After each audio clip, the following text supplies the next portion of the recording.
Hi, so today I'm going to do our 1 month postpartum update for both Annika and myself. Actually, this is going to be more of like a 1 to 2 month postpartum update because she is currently 7 weeks old. So I'll just kind of combine it all together and we'll just call this our 2 month postpartum update because I never got around to doing a 1 month one. Kind of bummed about that, but hopefully I'll stay more on top of it from here on out. So I have my notes here, so sorry if I'm looking down. I have done this video like 4 times. Okay, not that many, like 2. And I keep kind of rambling over my words and forgetting parts and talking in circles a lot. So I'm hoping that this will keep me more on track and keep this video short and concise, but also filled with all of the information to answer any questions that there might be. So we're going to start with Annika herself. I'm going to go ahead and insert a newborn picture followed by a 1 month picture.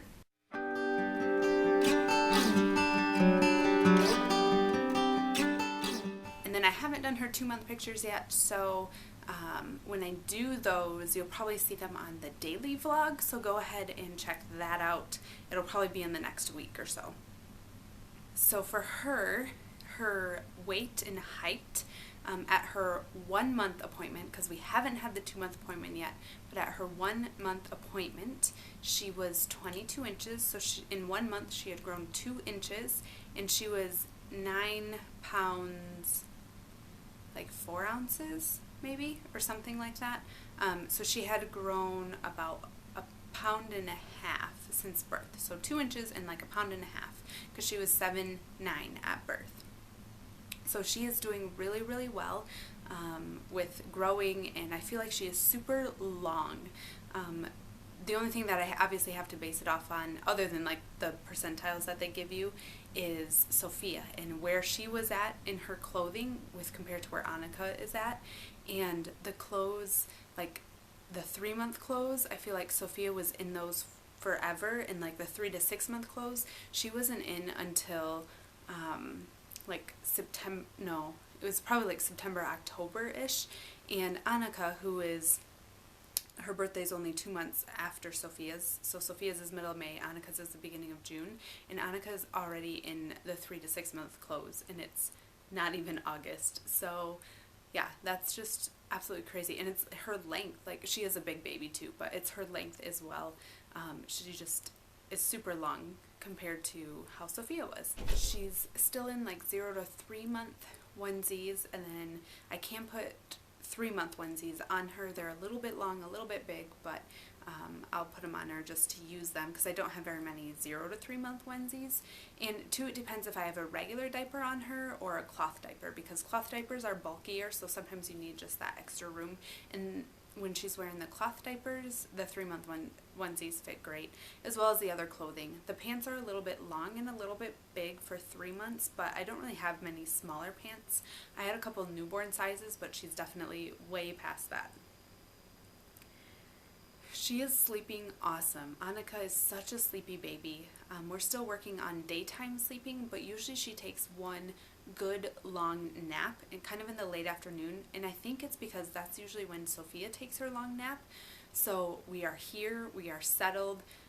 Otherwise, kind of in the morning and even in the later evening after nap time, I'm so busy doing stuff with Sophia, and we're, out going to the park or going to the store to do shopping and stuff like that, where Annika doesn't really get to settle for a good long nap.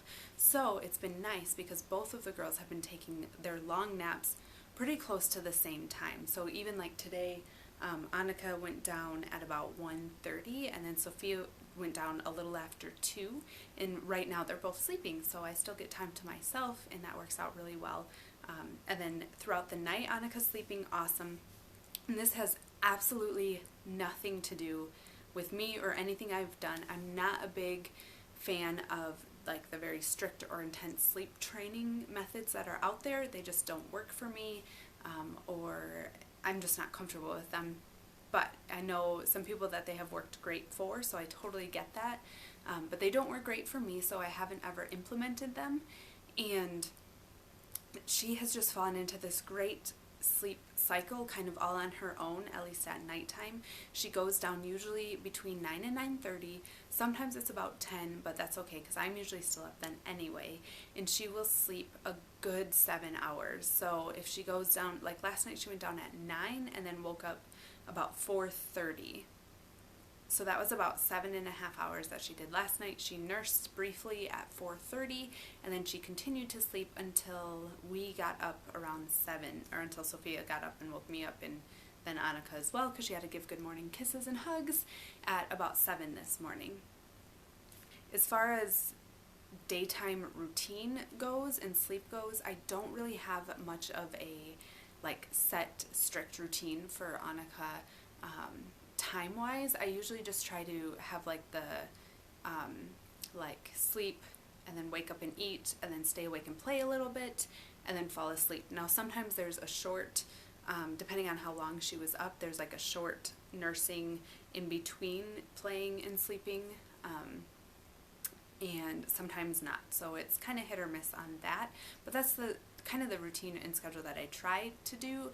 But as far as like clockwork and taking a nap at a certain time, I just let her do what she needs to do, eat when she needs to eat, sleep when she needs to sleep for as long as she needs to sleep, and just trust that her body is doing what it needs to do rather than try to force it into some sort of schedule at this time. But we have routine, but we don't have a schedule, if that makes sense. She is completely nursing and breastfeeding at this point in time. And I'll talk about that for me later, but for now, for her, it's going really well. She was kind of a lazy latcher. I don't even know if that's a thing, but I'm going to call it that. From the get-go, and still at times is. Like, I feel like she comes on and off a lot. And even at this point gets very distracted when she's nursing, but it's going really well. Like, her latch is really good and really strong, and she's handling my letdown really well, which I do have a strong letdown. So that is good. And right when she was born, she didn't really latch or nurse on very quickly. Like, we kind of had to work at it for a little bit. But she, within the first like 2 days, she totally got the hang of it and has been doing great ever since.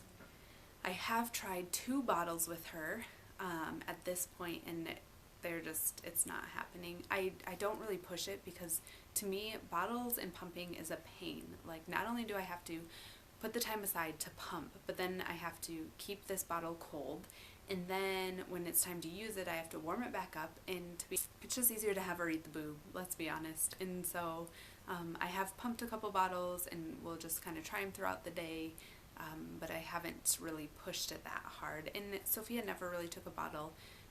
It would have been nice when she was older if she did take a bottle, because then, you know, I could have left her with Stefan more often. So that's the only reason why I am trying to get Annika to take a bottle, or at least be comfortable with it. So if something comes up and I needed her to take one, she could. But we haven't really done much of that right now. As I've said before, we are cloth diapering, and that's going awesome. We probably do it about 90% of the time, not including bedtime. So overnight, I always put a disposable on her, and that's just to kind of help her to sleep well and us to sleep well. I feel like if I cloth diapered at night, you know, there's more of a likelihood for leaks or for her to wake up and be uncomfortable, and I just want her to get a good night's sleep, and I want us to be able to all get a good night's sleep so that we have our energy for the daytime. So we do a disposable at night, but other than that, usually we do cloth all throughout the day, unless I'm washing them and ran out of them or something like that. And one thing different between Annika and Sophia is with Sophia, I did disposables a lot more. Like when we went out and about, I would put her into a disposable. But this time with Annika, I feel a lot more comfortable just keeping her in cloth all throughout the day. And I feel like our setup, it works really well to where I can do that. And I can just bring a couple cloth diapers with me on the go and change her if I need to. Annika is and has been smiling and talking for a good couple of weeks now. She started smiling when my mom was here, so that was awesome for my mom to be able to see that and be a part of that. And then she is so vocal, just makes tons of noises. I'm sure if you watch any of the daily vlogs, you've seen some little clips of her just talking and letting out little just noises all the time. And she does the cooing, but this is a little bit more than cooing, I would say. It's the louder yeah, just wanting to be a part of the conversation. She is a social bug already. And then also along with that, she is tracking really well with her eyes, so you can move around and she follows you, or she'll follow Sophia if Sophia's playing, or look at different things, and as they move, she is tracking them really well. And then strength-wise, I carry her a lot in like a sling or a carrier, so she has a pretty strong neck and can hold it up pretty well herself. And we don't really do tummy time. I'm not one to push that. If it fits with her mood, then we'll do it, but yeah, I never really did it with Sophia, and just because it was never enjoyable for her, and so I didn't push it. And so we'll try it every now and then, but she's going to get a strong neck just from being carried around in a sling, because with that, like, they have to hold up their neck, and they have to build those neck muscles that way. So 1 to 2 months postpartum for me. For starters, the recovery was super fast this time. I felt like I was so much more healthy after this pregnancy, and just was doing so much better and taking care of myself so much more. So by about a week and a half, everything bleeding wise and all of that had completely stopped. So that meant that by about 2 weeks, I felt comfortable to start walking again and being more active and doing more things outside. And so I did, and how I did that is I started slowly. There's a loop that I do that's about a 1 mile loop, and usually I do about 2 to 4 of those a day. So prior to having Annika, I would do 2 in the morning with Sophia and then 2 in the afternoon. And so obviously I wasn't going to start right up with that. So I thought, okay, I'll do 1 loop, walk it pretty slow. So we did that. I just kind of let my body be my guide. So the next day I was feeling fine. There was no increase, like, you know how sometimes the bleeding can come back and stuff. There was no increase in bleeding. There was no tenderness or soreness or anything like that. So then I just kind of continued to increase, either walking faster or doing more laps, and just really letting my body guide me, like I said, in what was okay and what was not, and what was too much and what was okay for me to do. And that being said, by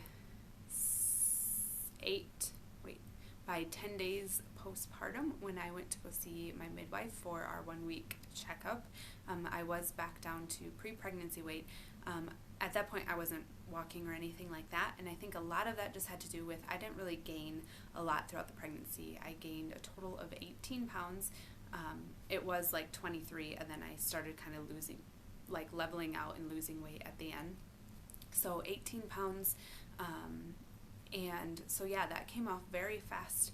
And you know, a lot of it is the baby weight and your extra fluids and all of that stuff. So none of that had to do with exercise or working out or dieting or anything like that. It just naturally started to come off.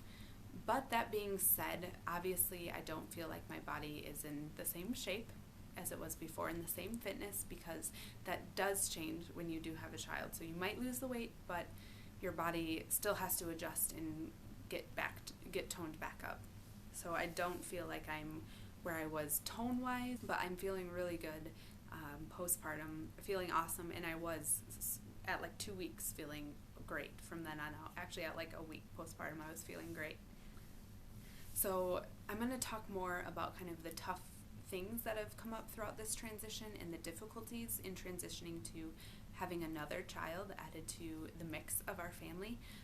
But I will touch on that briefly right now. So emotionally, I don't feel like I got the postpartum blues. There were definitely days when I was tired, and when I'm tired, I just don't want to talk to anyone. I get very inward, and so there were days when I was like that, but it didn't last, and it would only be for a day or a part of a day, or I would take a nap and be fine.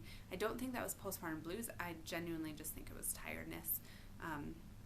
Some of the struggles that came with that, and like I said, I'll get into this more in a future video about the transition, is it was just hard balancing like the feelings of not being able to do as much with Sophia, yet still wanting to bond with this new baby and trying to work that all out. And then the only other thing that's really come up is just getting used to one-handed living again. I carry Annika often in either our ergo or a sling or something, but still there's many times when, yeah, you have the baby in one hand and you're trying to do stuff with the other hand. With Sophia, trying to play with her. She is potty trained, so she has to get helped on and off the toilet and stuff like that. It's just, you know, it's hard to get used to only really having one hand free a lot of the times. So we have our last and final meeting, our appointment with our midwife in a couple days. We'll have to go travel and see her, and that'll just kind of be the final checkup. She goes over, you know, the vaccines that they typically give your baby at 2 months and the pros and cons of them, and she has a very unbiased view from what we have experienced about vaccines and what are necessary for your children and what ones maybe aren't as necessary, because I do think there are some out there that aren't necessary and other ones that are important. We're not going to get into that right now. Yeah, so that is Wednesday, so I will update you on how that goes. And that is it. Thank you for watching our 2-month postpartum update, and I look forward to continuing to update you on how we are doing as we transition to a family of 4. Make sure to subscribe in order to continue to get these updates and other mom type updates, and also to stay updated on our daily vlogs and just our day-to-day life. And I will talk to you all later.